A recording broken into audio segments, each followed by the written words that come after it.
Weedsday Wednesday, Tucson, Arizona's #1 online radio podcast about all things medical cannabis. Your host, Belle, and the Cannabis Kid. Our show features news, interviews, and all the latest information about anything and everything medical cannabis related in Tucson, Arizona, and the world at large. We'd love to hear from you. Please give us a call live at 646-915-8421. Like us on Facebook, follow us on all social media, or email thctucson@gmail.com. We'd like to thank Tumbleweed Health Center and Studio T, along with our many sponsors, for hosting our show every week. With the lowest price certifications in town, you'll find hemp products, accessories, and all things related to medical cannabis education. Visit Tumbleweed Health Center at 4826 East Broadway Boulevard or online at tumbleweedshealthcenter.com. And remember, Be smart be safe and educate.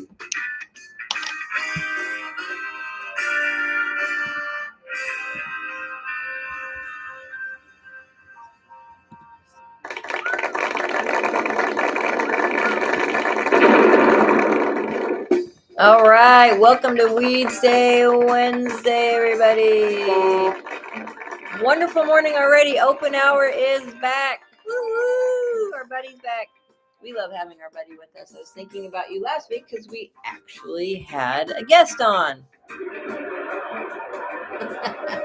Yeah, it was great. MJ Biz folks were on. Thank you guys for being here. Emily and Harrison, that was really a great interview. And if you guys don't know anything about MJ BizCon, just get on over to MJBiz with a Z con.com and check out the website. They're having another conference coming up. I think this is their 14th year or something like that. And it's all about marijuana.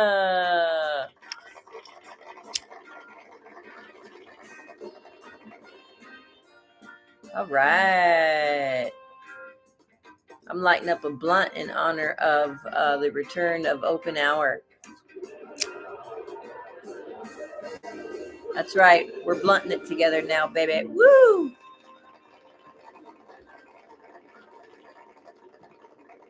All right. Welcome to the show. How's everybody doing today? Woo-woo! I'm super happy open hour's back and just happy to be here.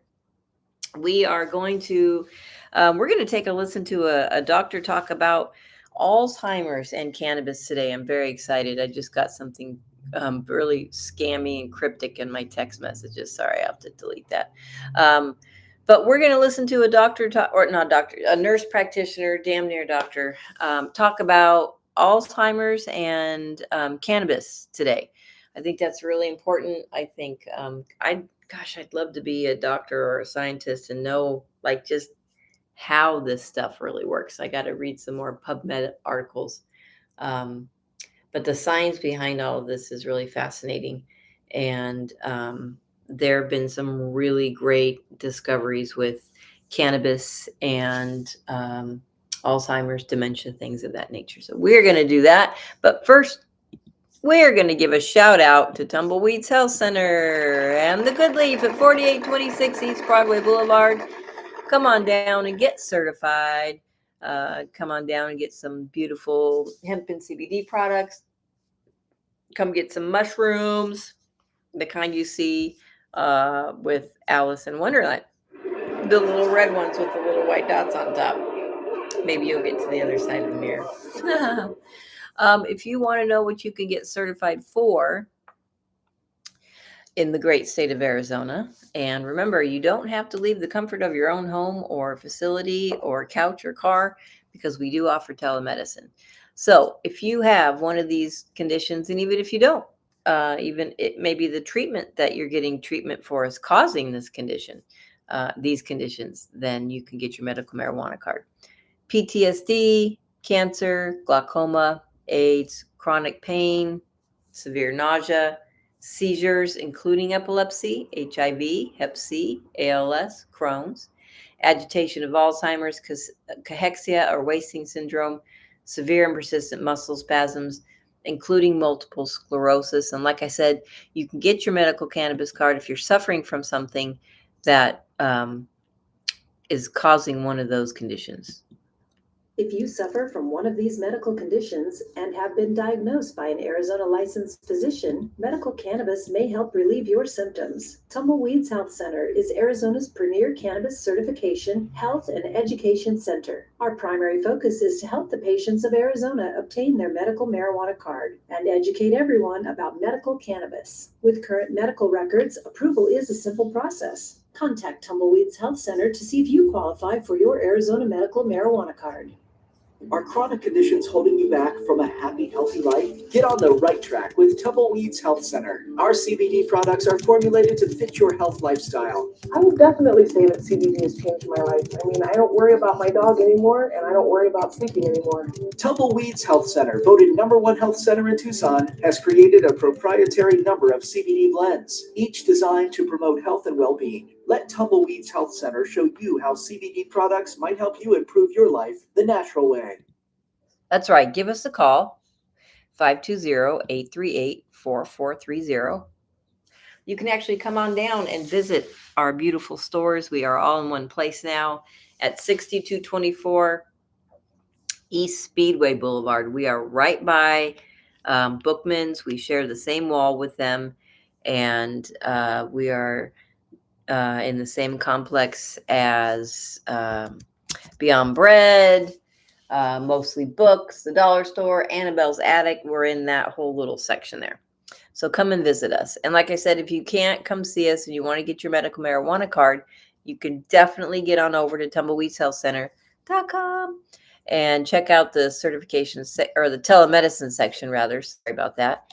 And just fill out the form and we'll get you in to see one of our beautiful doctors. Okay.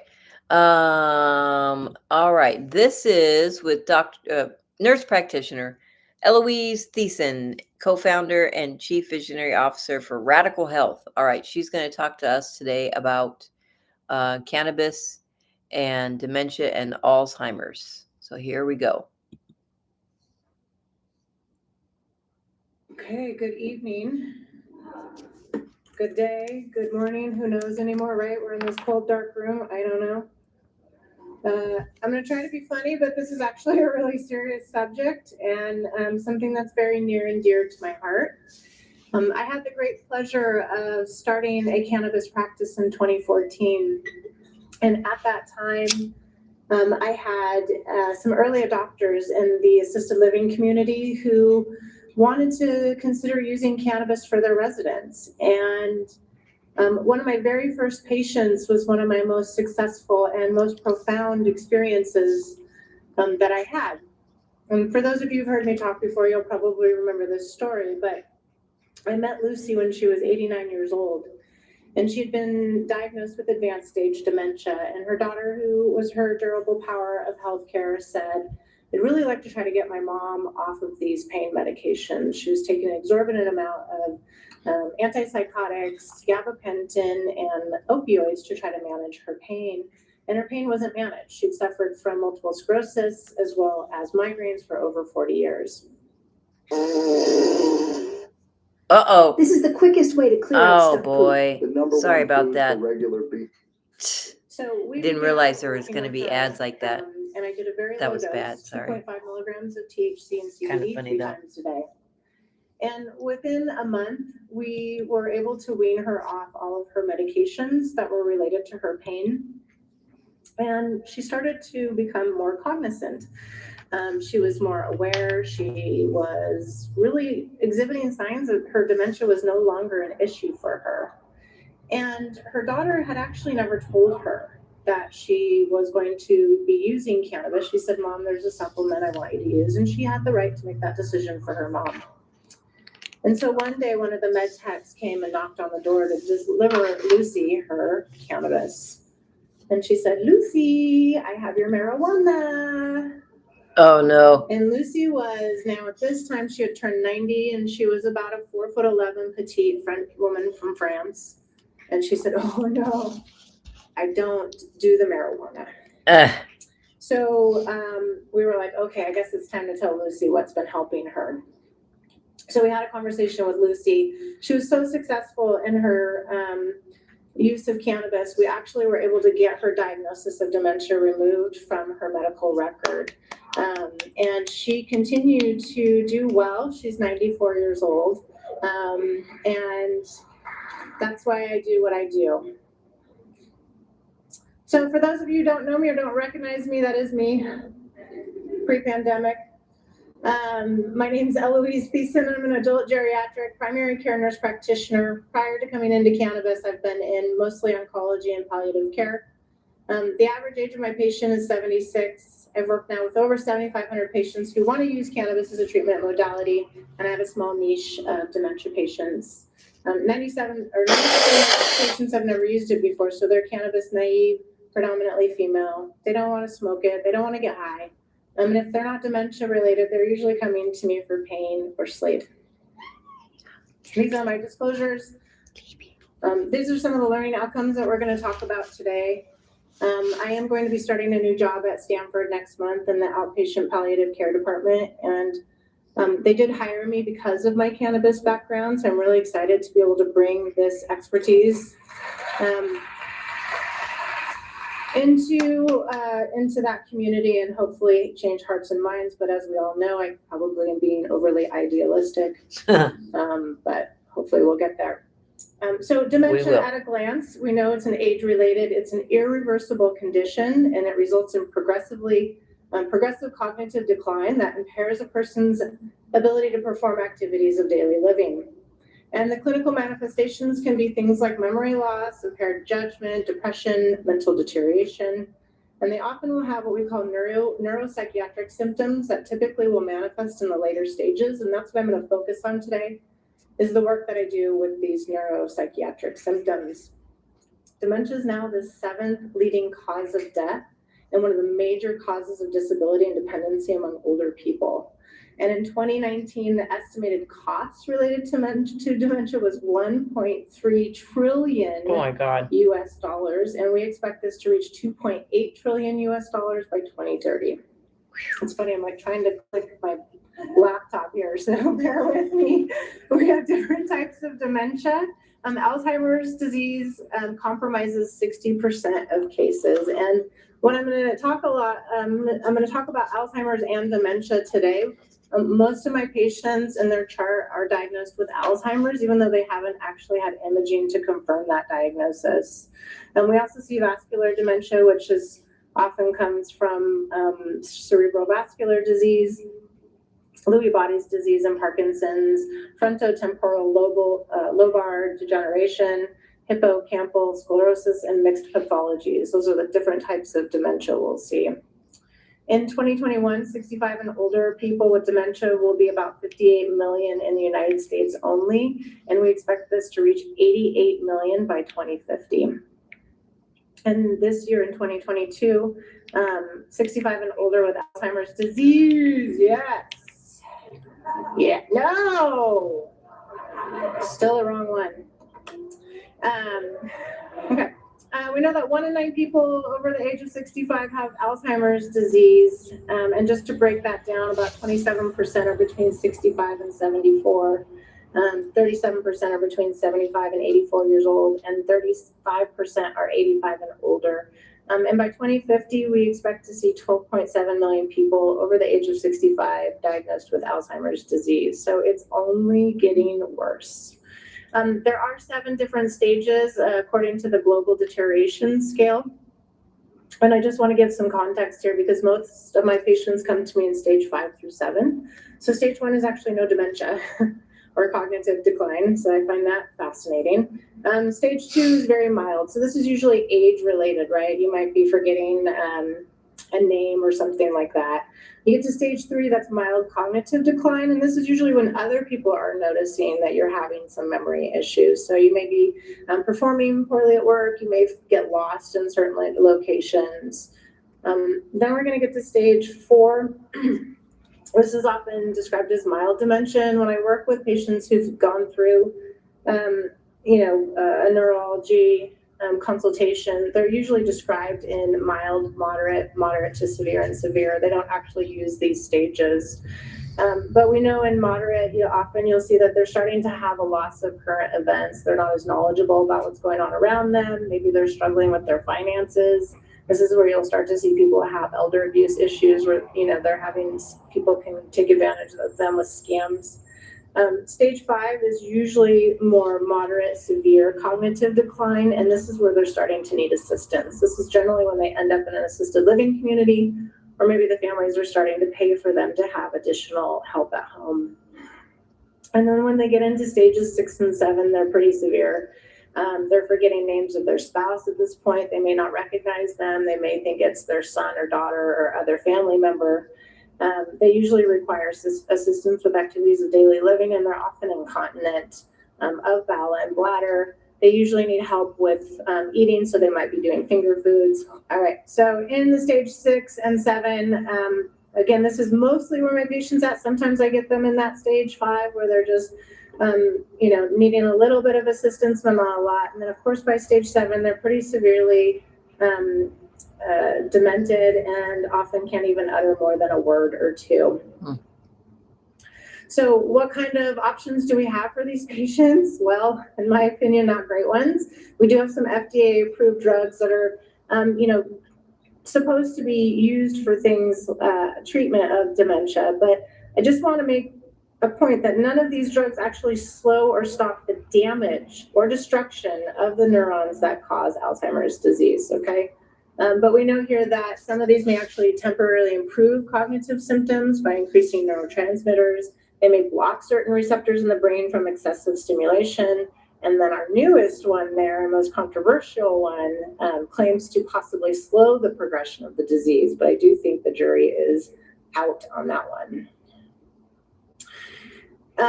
And just some interesting, research around, well, how effective are these drugs? Well, the acetylcholinease inhibitors are approved for memory improvement. Some of them have very low demonstration of actually improving cognition scores. In fact, 26%, that's our Aricept, and then 30 to 37%. And many of my patients, when they come to me in their stage 6 and 7 of dementia, don't try this nighttime trip. You're listening to Weedsday Wednesday, and this is not our show. We're listening to another doctor, but we do get these silly ads. So here we go. We'll skip it and go. Medications. So one of the things I like to get them off as soon as possible. So how do we manage their symptoms? Well, not well. We use antipsychotics, which come with a black box warning, and that black box warning says, well, if you use these in a patient who has dementia, they have a higher risk of death. We use antidepressants, we use anti-anxiety and hypnotic medications, but these are not FDA approved. So we have no FDA approved pharmaceuticals for agitation or any of the neuropsychiatric symptoms in dementia Alzheimer's patients. So we'll see things, again, agitation, restlessness. I see screaming and yelling, sleep disturbances, sundowning, and wandering. And on very rare occasions, I will see an increase in sexual behaviors as well. And that's usually, I'll talk a little bit about that, can be interesting with THC. Common in all types of dementia, we'll see these neuropsychiatric symptoms. Like I said, they can manifest like agitation, anxiety, aggression, depression. These are usually what are the most disruptive to the assisted living communities, the families and the caregivers. They present significant physical risk to the patients because they can actually become violent, right? They're so anxious and agitated, they can scratch, they can hit, they can be at risk for falling and injuring themselves because they'll get up and move really quickly. Often worse in the afternoon. That sundowning can happen anywhere between 1 p.m. and 5 p.m. It's poor quality of life, and it's really hard to watch your loved ones suffer like that. And it's really hard to try to identify what their needs are, especially in assisted living communities where the staffing is so low. They don't get the attention that they need. So first I'm going to talk about dementia. Again, on Tuesday, I mentioned this Cannabis, which facilitates access to published science and aggregated critical data points. When you put in dementia, there's very few studies actually looking at dementia. So I want to talk just a little bit about these studies, and it'll be interesting because when we look at Alzheimer's, there's actually quite a bit more. Because people ask me all the time, okay, how did you figure out what to give them, Eloise? Well, there's a little bit of data out there, particularly looking at synthetic THC. And this was a 6-week study that was done in 2018. And it was a small study of just 39 patients, but they used synthetic Delta-9 THC. I believe it was dronabinol. And then gave them a placebo for about 6 weeks. Significantly improved in these patients who had the Delta-9 THC compared to the placebo. It actually helped with other symptoms as well. Shocking, right? This was done in 2014. It was a retrospective systematic chart review of 40 patients who'd been diagnosed with dementia. Again, small sample size, but they were using dronabinol. Again, found significant improvement in agitation, sleep, and eating. This was a study done in 2017 to determine that chronic low doses of Delta-9 THC restored cognitive function in old mice and actually reversed age-related decline in cognitive performance of mice aged 12 and 18 months. What do you think the number one thing that I'll hear from other clinicians when I want to consider cannabis in the older adult? What do you think their stigma says? Yeah, you're going to make their memory worse. I'm like, really? That's our objective here? Delta-9 THC, we know, binds with CB1 receptors, and the restoration of CB1 signaling in older adults might be an effective strategy to treat age-related cognitive impairments. Now, I focus predominantly on symptom management in my practice, but I will show you a couple studies about can we use cannabis to prevent dementia, Alzheimer's disease.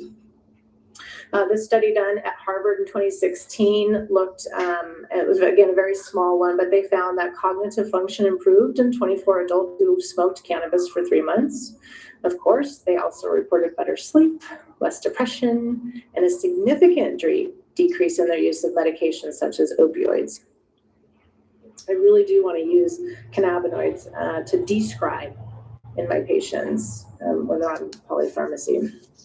So this was a meta-analysis systematic review performed. They're looking to determine the level of evidence, both qualitative and quantitative, to support the efficacy and safety of using cannabinoids as a treatment for neuropsychiatric symptoms. It was actually hard for them to draw a conclusion. So they had 9 publications, including data from 6 clinical trials with 422 patient treatments, psychoactive cannabinoids or placebo. So they couldn't draw a conclusion whether or not the psychoactive cannabinoids were effective in the treatment of neuropsychiatric symptoms, particularly agitation and aggression.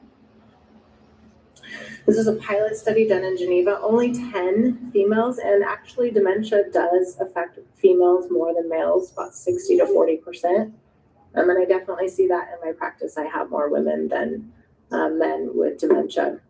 So in these 10 patients, they were trying to treat their severe behavioral problems.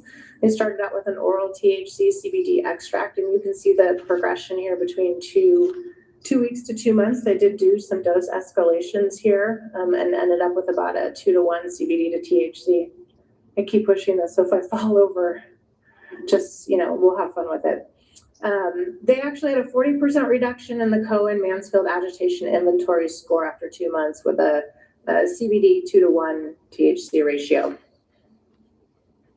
Another systematic review of clinical effectiveness and guidelines for medical cannabis treatment in dementia. This was done in Canada. And they looked at 12 studies from 97 to 2019. So that included 6 randomized controlled trials, 2 cohorts, 4 case studies, for a total of 178 patients 65 years and older. And they had administered cannabinoids, including dronabinol, as well as plant-derived Delta-9 THC and nabilone, which is also synthetic THC. It's known as sesame. And their dosages range from 2.5 to 7. These are low dosages, right? So when Dr. Goldstein was up here earlier talking about having poor access to low THC products, I have the same issue for my older adult patients, my dementia patients. It's incredibly hard right now because as you'll see, I start them on 2 milligrams. It's hard to find products. I can't do tinctures, and I'll talk about that in a minute why. 4 of the 12 primary studies noted significant improvement of the neuropsychiatric symptoms in the cannabis group, and 8 studies didn't find any evidence to support cannabinoids in the treatment of dementia. So the question for me here is, are we looking at issues because there's a full spectrum versus an isolate here. You know, do we see better results? And I'm going to talk about what I see in my practice. So looking at, you know, can cannabinoids actually help in the treatment or prevention of Alzheimer's disease? There's some preclinical research that's promising. We know that cannabinoids have been shown to cause vasodilation of brain blood vessels and increase cerebral blood flow. So there's the possibility of using cannabinoids in Alzheimer's disease where cerebral flow is decreased and could improve cerebral perfusion. And there was a study that found CBD reduced the infarct volume in animal studies with focal or global cerebral ischemia. And the authors suggested that CBD could potentially prevent vascular dementia. Those patients are incredibly hard to manage. And so are the frontotemporal lobe dementia patients. Cannabis and So Alzheimer's. then we have cannabis and Alzheimer's, and now look at the research. Go back to my dementia slide, it was 8 primary studies. We have 68 primary studies when it comes to Alzheimer's disease. So better research here. Could we use your house to All right. You are listening to Weedsday Wednesday. Belle Star here. We are also listening to Miss Eloise, a nurse practitioner, who's talking about cannabis and Alzheimer's. And as I said, most of my patients are being diagnosed with Alzheimer's disease, but don't necessarily have the imaging to support that diagnosis. So we know that CBD can demonstrate neuroprotective effects similar to vitamin E and vitamin C, so similar to current pharmacological options, but without the toxicity.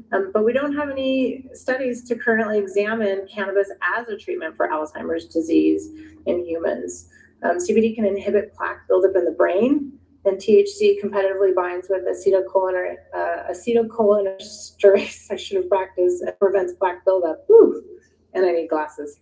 In one study with 78 patients, THC reduced nighttime agitation. So again, this was dronabinol, just at 2.5 milligrams was all they were giving of THC over 4 weeks, very low dosages. And this is one of the more famous studies that people have known about at the Salk Institute, where they determined that THC promotes the removal of toxic clumps of amyloid beta protein in the brain, which is thought to be contributing to Alzheimer's disease, although I think that this is being reviewed right now as to whether that's actually true. Researchers stated that cannabinoids might be neuroprotective against the symptoms of Alzheimer's by reducing inflammation and amyloid beta accumulation in nerve cells. And I do have a lot of people who come to me when I'm working with their family member who want to consider cannabinoids as a preventative, and it's really hard for me to work with them. So I won't be focusing on any of that because again, the data is not really there. And this is a study being done in Australia, and it's going to look at just 50 participants, 65 and older with mild dementia, living in assisted living communities, and they're going to use a 3-to-2 THC to CBD oral spray. So it'll be good to see that when that comes out. So in my practice now, I've got patients in California that have been predominantly coming from the assisted living communities. Again, most of them or 65% of them are female. Their average age is 83 by the time they come to me. Most of them are diagnosed with Alzheimer's disease, about 92%, have a small amount of vascular dementia, frontal lobe, and Lewy body disease. Mostly starting their treatment when they're at stage 6. So remember, they're pretty dysfunctional at this point. They need a lot of assistance with ADLs. Their typical behaviors are anxiety, agitation, aggression, obsessive compulsive behaviors. They're very disruptive, right? They're in these assisted living communities. They're yelling out. They're walking into other residents' rooms. They're yelling at them, and it just anxiety causes more anxiety. So sometimes it can just be very, very upsetting. Most of them have tried about 4 different types of pharmaceuticals to manage their behavior before they come to cannabis. And they're often coming to me because they want to try something quote unquote more natural, something that may not have as many side effects. The antipsychotics can be very sedating and often zombifying for their loved ones. Most of the time they are in an assisted living community, about 75%. Those that are not in an assisted living community are trying to keep their loved ones at home by managing their behaviors with cannabis versus pharmaceuticals. Oops. This is an 83. All right, you're listening to Weedsday Wednesday. Thank you for tuning in, everybody. We are going to be playing our very favorite song. Be back soon.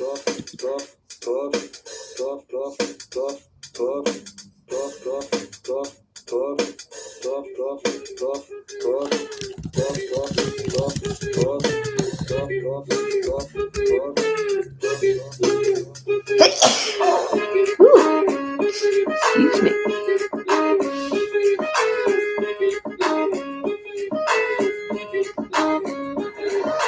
I'm gonna smoke some weed. Only got $20 in my pocket.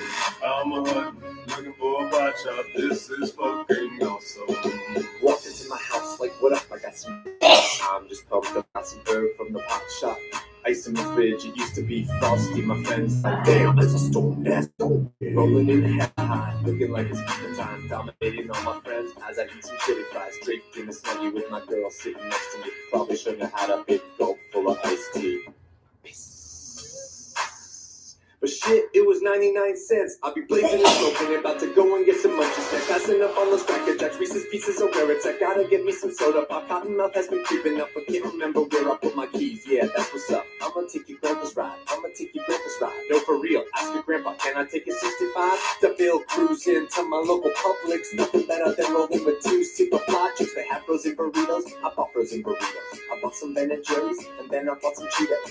Hello, my main man Obama. A couple states have just reformed their laws on marijuana. What you gonna do, send the feds there? Hell no, the DEAs would be like, they got volcanoes. I'm gonna smoke some weed. Only got $20 in my pocket. I'm a hunting, looking for a pot shop. This is fucking awesome. I'm gonna smoke some weed. Only got $20 in my pocket. I'm a hunting, looking for a pot shop. This is fucking awesome. What you know about the science of marijuana? What you know about people suffering from glaucoma? They need it, it helps them with their condition. If you don't believe me, then just ask some eye physicians. Thank your granddad for voting for that guy. Richard Nixon is the president who made the plant illegal. But science is now showing that it's medicine for people, and the private sector's fighting to keep all of that illegal. Alcohol and tobacco, pharmaceutical prisons. I'll take those 4 major lobby groups and fight those motherfuckers. They're making money day and night, all those motherfuckers. And bribing Congress out of sight, all those motherfuckers. They'd be like, oh, it's immoral and unhealthy. I'm like, how many people are you making wealth? Anti-marijuana lobbies are making all kinds of profits, and they don't want you to stop because of all the special interest. I call that getting swindled and pimped shit. I call that getting tricked by the government. That law's hella old, so it's time to update it, regulate it, and then get it under state control. Peep the game, look into my political telescope. Think it's gonna stay like this forever? Not hella won't. Not hella won't. Hey, Obama, stop being a hypocrite. You used to smoke weed. I'm gonna smoke some weed. Only got $20 in my pocket. I'm a hunter, looking for a pot shop. This is fucking awesome. Let's end the war on drugs. It's time to pull the plug. These special interest groups are nothing more than corporate thugs. Let's end the war on weed. The people have agreed. These special interest groups have built these laws with bribery. I'm gonna smoke some weed. Only got $20 in my pocket. I'm a hunter, looking for a pot shop. This is fucking awesome. All right, welcome back to Weedsday Wednesday, everybody. Belle Star here. Cannabis Kids on the road. All right, we were listening to nurse practitioner talk about Alzheimer's and dementia. And let's just continue with that, and then we'll get back to some other things. Old male who came to me with vascular dementia stage 6. He was living at home with his wife. His caregiver came in about 4 hours a day. He was verbally aggressive and anxious, although I never witnessed it. Every time she brought him into my office, he was the nicest, politest man. And she would look at me and she said, oh, I swear I'm not making this up. I said, I know, I believe you. And you can see right here, if you look at his medications, his dosages are incredibly low for what we would typically prescribe. So she had verbalized with me, my father is incredibly sensitive to medications. And I said, okay. And she said, that's why I'm terrified of putting him on any of these antipsychotics. I want to try cannabis. I said, okay. So we started out with a 10-to-1 CBD, very, very small improvements that we saw. And I thought, okay, I like THC and these neuropsychiatric symptoms. So let's increase his THC a little bit. We'll try a 4-to-1 tincture. Actually increased his agitation pretty quickly within the first day. So then I said, okay, let's take it the other direction and go higher CBD, less THC. We did 8 drops just once a day. He was a little less anxious, but agitation started to increase when we tried to increase either the frequency or the dose. So I wasn't able to increase the dose or add any additional dosages due to his increased symptoms. But the daughter was really, really keen on trying cannabis. She said, is there anything else we can try? And I said, well, since he seems to be sensitive to medications, why don't we try a product that might bypass the liver? So we decided to try a CBD transdermal patch. And, knowing that he had been sensitive to medications, I said, okay, wait, let's take this patch and cut it into 10 strips. We'll start with 1 milligram transdermal. It caused severe incontinence of his bowel.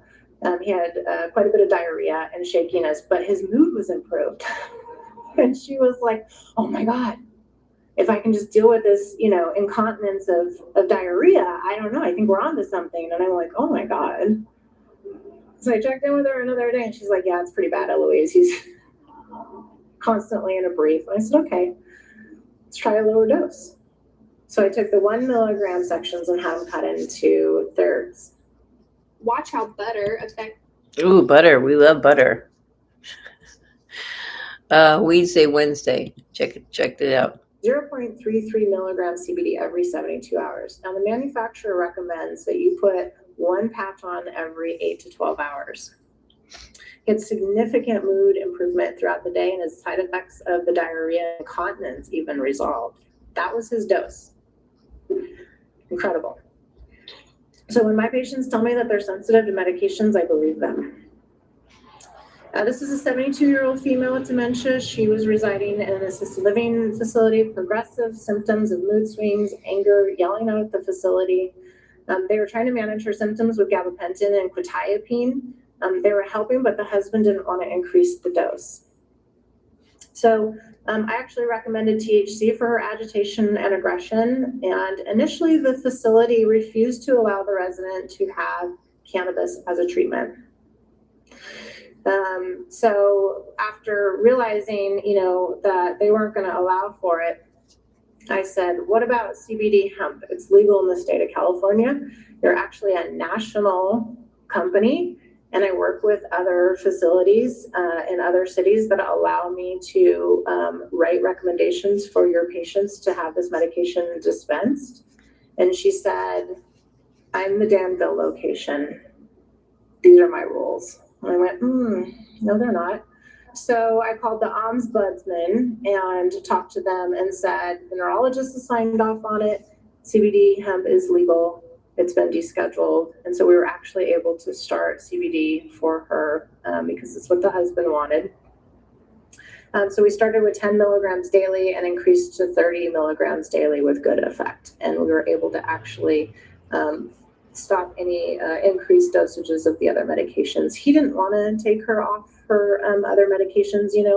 I really allow the patients and family members to share in that decision, because sometimes when we do describe, their symptoms can get worse and we have to play around with the dosages, and sometimes they're just happy that the quality of life has improved.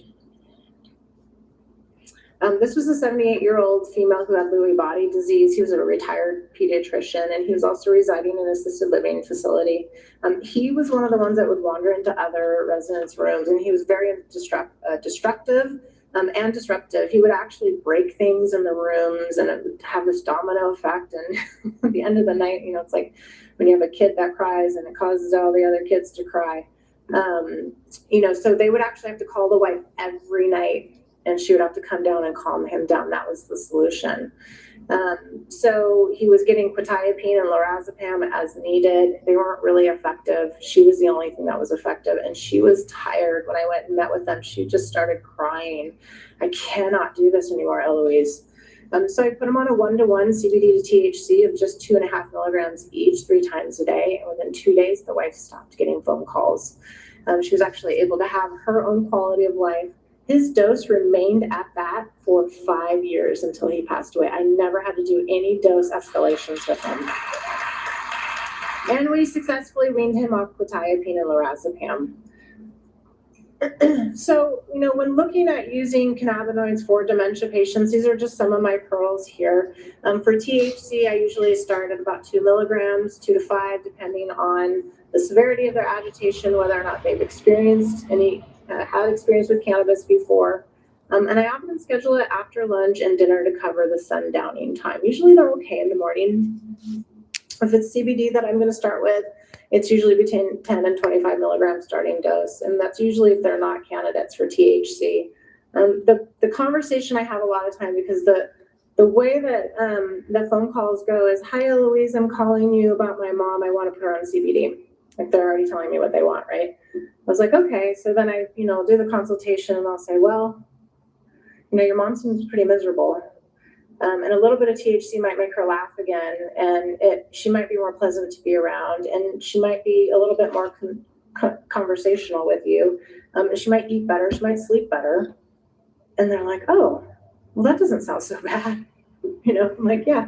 I tell them all the time, we know so much now about THC and dosing that we can often control their experience and really avoid them from having adverse effects. My personal experience is that full spectrum products do appear to work better, and they're less likely to need dose increases, and I can keep their dose low. So on average, my dementia patients do well with around anywhere from 4 to 15 milligrams of THC daily, divided in about 2 to 3 doses, and about 15 to 50 milligrams of CBD daily, divided in 2 to 3 doses. I don't do very many combinations or ratios of cannabinoids, because what I've actually found is that women respond best to low dose THC. CBD can actually increase their agitation, anxiety, and aggression. I've seen it over and over again, so I just tend to go with THC in very low dosages. It doesn't create a lot of side effects. The other concern that a lot of times other clinicians will have is they're afraid it's going to increase their risk of falls. I'm not seeing that either. Men with anxiety and dementia tend to respond best to low to moderate levels of CBD. Sometimes, like I said, CBD may increase agitation, and particularly in those who are already taking quetiapine. So I do try to advocate to reduce or remove that. Again, with the quality of life, the describing really depends on the patient and family members' wishes. But if they are having significant side effects, I do try to encourage them to consider reductions. And I usually wait about 2 to 4 weeks of putting them on a regimen before making those changes.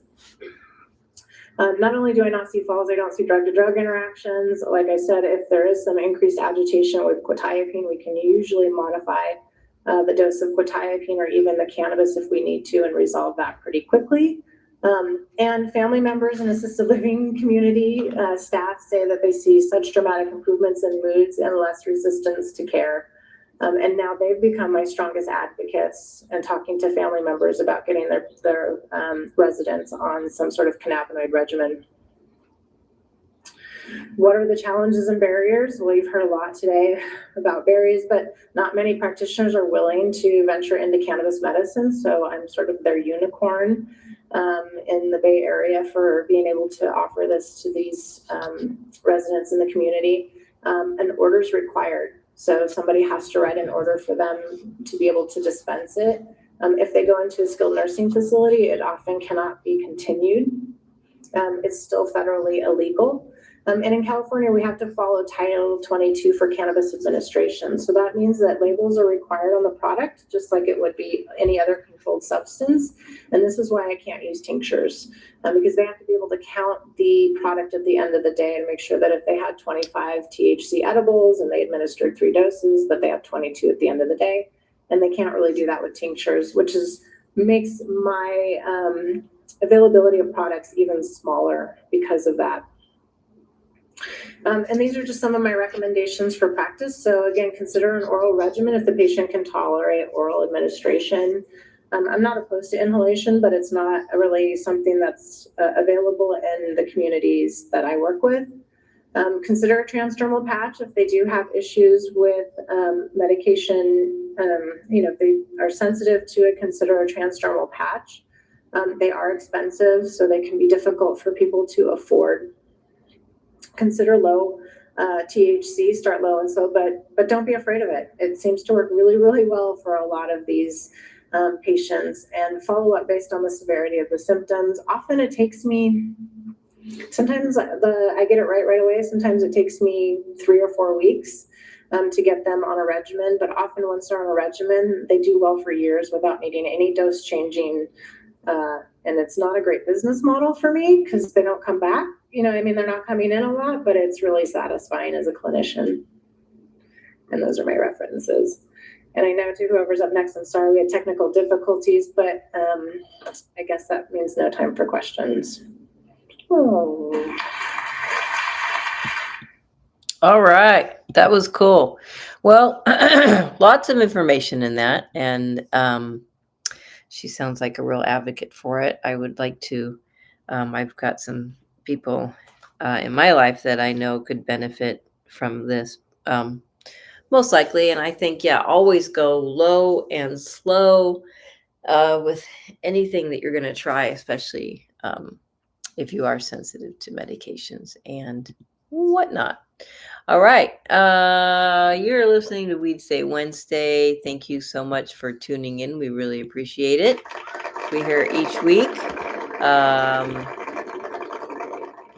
Last week we had some guests on, and they were from MJ Biz, and they're going to be at MJ BizCon. I believe that is December 2nd through the 5th. There you go. That I've got, because I had them on air or even thought about it, it's been in my feed a lot. There's commercials for them, and oh, that's not a good picture. So go to MJ BizCon if you're into anything cannabis, business related or otherwise.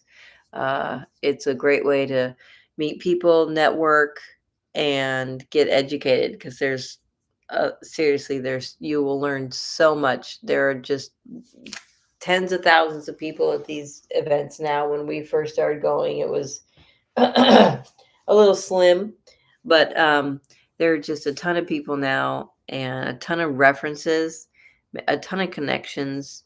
Everybody's really nice, mostly very educated. There are a lot of, speaking of education, there are a lot of clinics and different talks about different products, different ideas, different, science things happening in the cannabis planet today.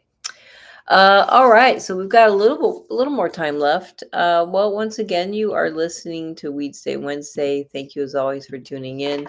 Sponsored by Tumbleweeds Health Center and the Good Leaf at 6224 East Speedway Boulevard. If you want to get certified in the great state of Arizona, we do offer telemedicine if you're not here in town. If you are here in town, you can come see one of our wonderful doctors. Monday, Wednesday, and Fridays, just $269.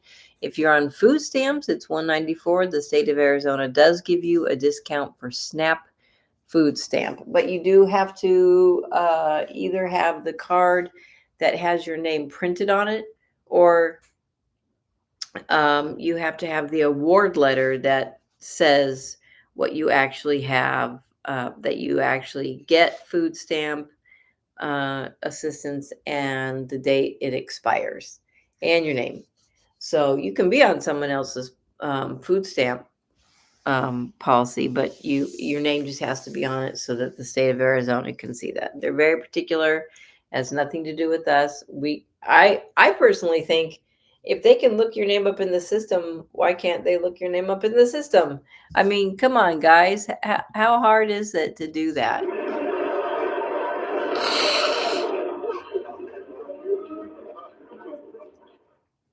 Especially if the patient has been on food stamps prior to, with their other if it's a renewal, if they got certified before and they were on food stamps, should all just be the same. But no, they want to make it complicated. So, you got to do your due diligence and get your food stamp information together.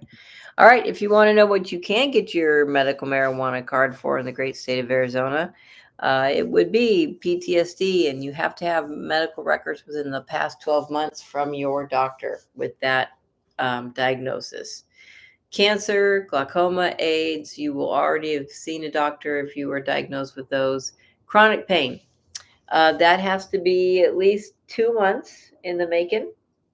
And it covers a whole host of things from migraines, headaches, fibromyalgia, IBS, leg cramps, menstrual cramps, muscle cramps, all sorts of pain, but it has to be ongoing for 2 months.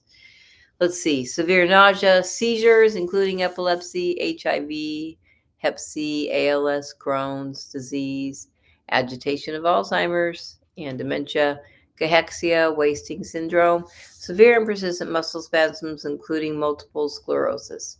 You are eligible for a medical cannabis card if you suffer from a chronic or debilitating disease or medical condition, or just the treatment for a chronic or debilitating disease or medical condition that causes any of the above conditions or more. Just come on down to 6224 East Speedway Boulevard or fill out the telemedicine form and we'll get notified, and you can get your medical marijuana card online. If you suffer from one of these medical conditions and have been diagnosed by an Arizona licensed physician, medical cannabis may help relieve your symptoms. Tumbleweeds Health Center is Arizona's premier cannabis certification, health, and education center. Our primary focus is to help the patients of Arizona obtain their medical marijuana card and educate everyone about medical cannabis. With current medical records, approval is a simple process. Contact Tumbleweeds Health Center to see if you qualify for your Arizona medical marijuana card. Wow, look at that, for the first time ever. Oh, it quit all of a sudden. Well, that's weird. It totally quit before it even got to the commercial. Are chronic conditions holding you back from a happy, healthy life? Get on the right track with Tumbleweeds Health Center. Our CBD products are formulated to fit your health lifestyle. I would definitely say that CBD has changed my life. I mean, I don't worry about my dog anymore, and I don't worry about sleeping anymore. Tumbleweeds Health Center, voted #1 health center in Tucson, has created a proprietary number of CBD blends, each designed to promote health and well-being. Let Tumbleweeds Health Center show you how CBD products might help you improve your life the natural way. That's right. Boy, I hate that it does that. I've got it on the setting where it's supposed to stop it, not. But who knows? I suck at that stuff. So anyway, we've got time for a little bit of news. And let's see what's going on in the great state of Arizona. Oh, hey, there's a new dispensary that opened in Bisbee, Arizona. All right. Trulieve announced the opening of a new dispensary in Bisbee, Arizona. The new Trulieve Bisbee, located at 1191 South Naco Highway, is open 8 a.m. to 9 p.m. 7 days a week, carrying a wide variety of Trulieve in-house brands, including Avenue, Colors, Modern Flower, Roll One, and Sweet Talk, as well as a broad assortment of products from popular partner brands.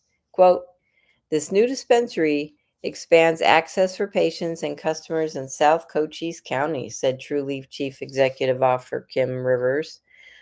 We are excited to serve the Bisbee community with Trulieve's affordable, high-quality products and elevated customer experience, quote. In Arizona, Trulieve operates dispensaries in Apache Junction, Avondale, Bisbee, Casa Grande, Chandler, Cottonwood, Glendale, Guadalupe, Maricopa, Mesa, Peoria, Phoenix, Scottsdale, Sierra Vista, Tempe, and Tucson. Wow, folks, you can find a Trulieve top to bottom of the state. So there you go. No excuse not to go get your Trulieve weed. All right, well, congratulations, guys. There you go. And let's see what else is going on. Let's see. There's we're hoping to be a part of this actually. It's a Cannabis Wellness Expo coming to Arizona 2025.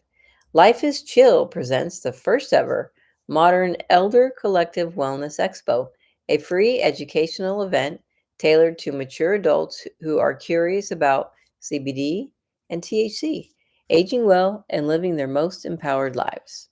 The inaugural event will be held Tuesday, December 9th, 2025, from 10 a.m. to 2 p.m. at the Phoenix Shrine Auditorium, and that's at 552 North 40th Street in Phoenix, Arizona. This immersive education expo is part of Life is Chill's ongoing Edibles Evolved campaign and builds on the overwhelming success of its elder-focused dispensary tours, which have helped local older adults gain access to trustworthy cannabis education and product guidance. Quote, over the past year, our elder tours have shown us just how hungry older adults are for trustworthy information and safe, effective cannabis solutions, said Dr. Dana Lillistahl, PhD, Senior Education Advisor at Life is Chill. This upcoming event is not just a milestone, it's a movement. Modern elders deserve to age with intention, wellness, and community. That's what this is all about. In fact, the overwhelming demand for education is what inspired us to formally launch Life is Chill Education, a platform dedicated to empowering individuals with accurate, approachable cannabis knowledge. Engage with doctors. There's an education symposium where you can engage with doctors, aging specialists, and cannabis experts in approachable science-based workshops specifically designed for seniors.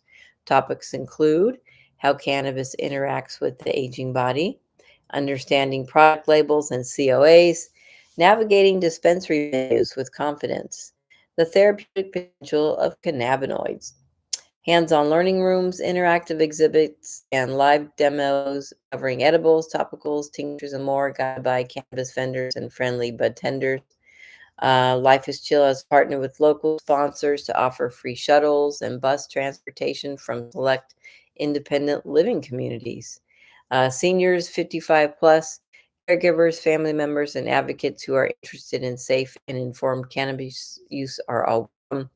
And you can register for free at lifeischilleducation.com, and I will copy and paste that link into our little blog here, and you can check that out. And we are actually hoping, we wrote to them and said, because they're looking for vendors, we said we'd love to be a partner. We'd love to show up and talk about Tumbleweeds Health Center and the Good Leaf and our education and all the reasons why it's a good idea to get your cannabis card in the great state of Arizona. There are many, many, many, many reasons. The number one reason people love is that you don't have to pay the 25% sales tax. Yeah, no kidding. For reals. The sales tax is rough. So you don't have to pay that. It's just your 8.7%. So, well, depending on where you are, which town in the great state of Arizona. So, anywho, we want to thank you once again for tuning in to Weedsday Wednesday. Over 13 years of educating everybody. Check that out. Whoop, whoop. And maybe we'll have the Life is Chill folks on our show and have them talk about the event and who would benefit and who's participating and what's going to be there.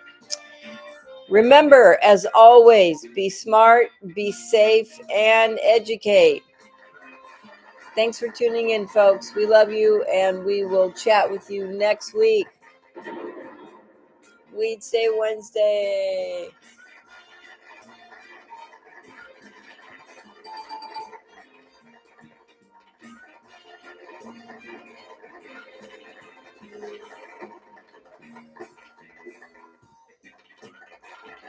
Thanks for tuning in, kids. Have a great day.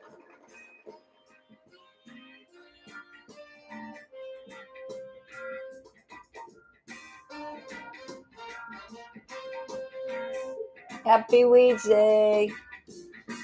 Be good to each other out there.